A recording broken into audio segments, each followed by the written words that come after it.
Situation, the early show Halloween extravaganza, coming up. Welcome back to the CBS 4 Morning News. Happy Friday to you. It's 19 degrees out there right now.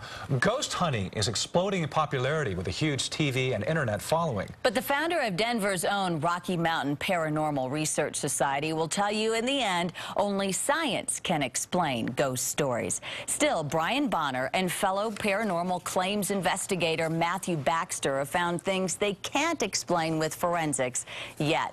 One of those is at the Yak Yeti Brew Pub restaurant in Arvada. They gave me a tour of their work for this Halloween edition of Breakfast with Brooke.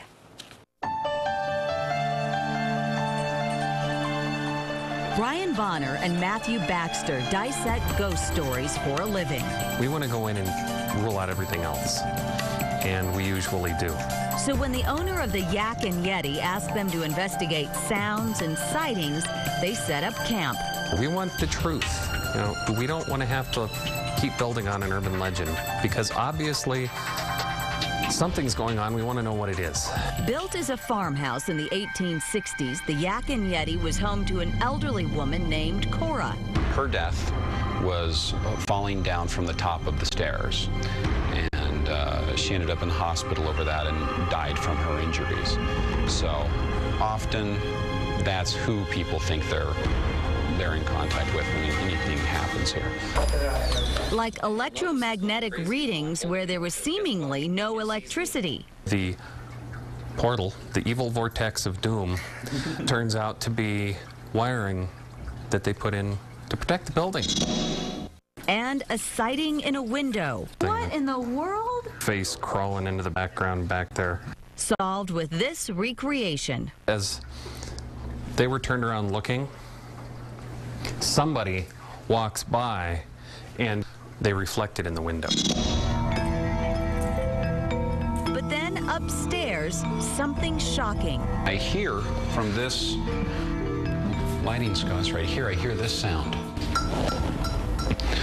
So I get up and walk over to it. As soon as I get to it, that one starts doing it.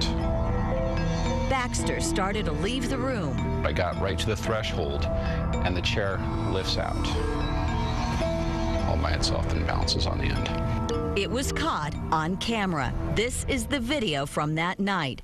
Bryan and Baxter can't explain it yet.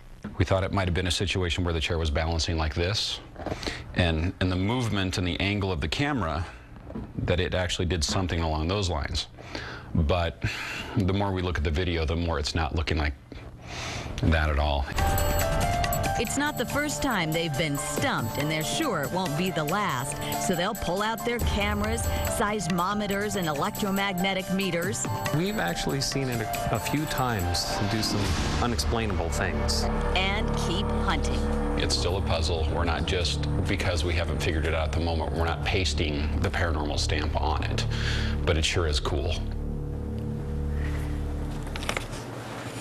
In the Society's 10 years, Bryan and Baxter have investigated hundreds of reported hauntings, places like Cave of the Winds, the Old Children's Hospital, and the Stanley Hotel.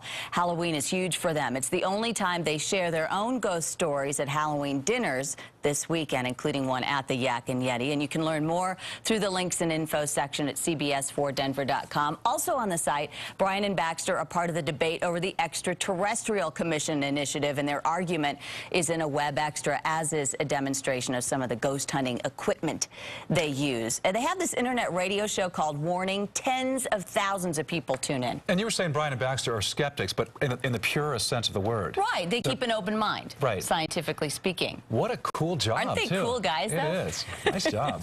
6:21 right now. We want to update you on some of the major school closings we're seeing this morning. Douglas County schools are closed today.